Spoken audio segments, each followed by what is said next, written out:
மக்களே, நான் ஸ்கிரீன்ல காட்டியிருக்கேன் இல்லையா, கடுமையான குற்ற வழக்குகள், அதாவது சீரியஸ் கிரிமினல் கேஸ். இது அதிகமா உள்ள கட்சிகள் என்னன்னு பாக்கலாமா? இந்த லிஸ்ட்ல உங்களால ஒரு கட்சியை மட்டும் பார்க்கவே முடியாதுங்க. நாம் தமிழர் கட்சி. ஆமாங்க, நாம் தமிழர் கட்சிக்கு வாக்களிக்க நீங்க இதையுமே ஒரு காரணமா எடுத்துக்கலாம். இந்த கடுமையான குற்ற வழக்குகள்னா என்னென்னு தெரியுமா உங்களுக்கு? கொலை, பாலியல் வன்கொடுமை, கடத்தல், கொலை முயற்சி, கொள்ளை, சைபர் குற்றங்கள், இது எல்லாமே இந்த லிஸ்ட்ல அடங்குங்க. இந்த மாதிரி குற்றங்கள் எல்லாம் சாதாரண குற்றங்களா? நமக்கு தெரிஞ்ச பல அரசியல்வாதிகள் இந்த குற்றங்களை செஞ்சிருக்காங்க. ஆனாலும் சில முட்டாள் மக்கள் இப்ப வரைக்கும் அந்த கட்சிகளுக்கு தான் வாக்கு செலுத்திட்டும் இருக்காங்க.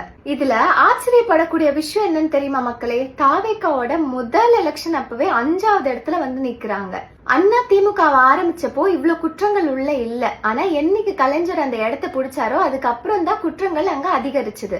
அதேதான் அண்ணா திமுகவும் காலங்கள் கடந்து போக போக தான் உள்ள குற்றங்கள் அதிகரிக்க ஆரம்பிச்சது. ஆனா தாவேகா ஏன் 5வது இடத்துல வந்தது? ஏன்னா உள்ள இருக்க 100 வேட்பாளர்களுக்கு மேல பிற கட்சியில உள்ள வேட்பாளர்கள் ஊழல், கொள்ளைக்கெல்லாம் பேர் போனவங்களுக்கு எல்லாம் உள்ள சீட்டு கொடுத்து வச்சிருக்காங்க. பின்ன லிஸ்ட்ல டாப் 5ல எல்லாமே வேற எங்க இருப்பாங்க? ஆனா நாம் தமிழர் கட்சி 15-16 வருஷமா களத்துல இருக்காங்க. 2016ல இருந்து எலெக்ஷன்ல போட்டியிடுறாங்க. ஆனா ஒருத்தரை கூட குற்ற பின்னணியில உள்ளவங்கள நிக்க வைக்கல. தப்பு தப்பு தப்பு. குற்ற பின்னணியில உள்ளவங்களே உள்ள இல்ல. அதாவது ஒருத்தர் ஈழ தமிழர்களுக்காக போராடி மண்ணுக்கும் மக்களுக்காகவும் பேசி 250 வழக்கு மேல வாங்கி வச்சிருக்காரு.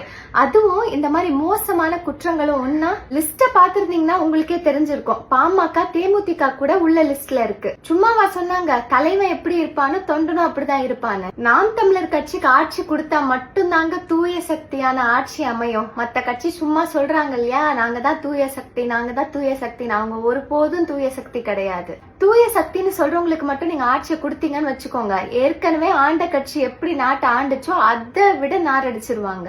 நான் சொல்றேன்லாம் நீங்க கேட்க வேண்டாம், நீங்க சிந்திச்சு செயல்படுங்க. இன்னும் புரியும்படி சொல்ல போனா ஊழல், கொள்ளைன்னு சொல்லி வழக்கு வாங்கின கட்சிகள் ஒரு பக்கம் மண்ணுக்கும் மக்களுக்காக போராடி வழக்கு வாங்கினவர் இன்னொரு பக்கம். தயவு செஞ்சு வாக்களிக்கிறப்போ சிந்திச்சு வாக்களிங்க.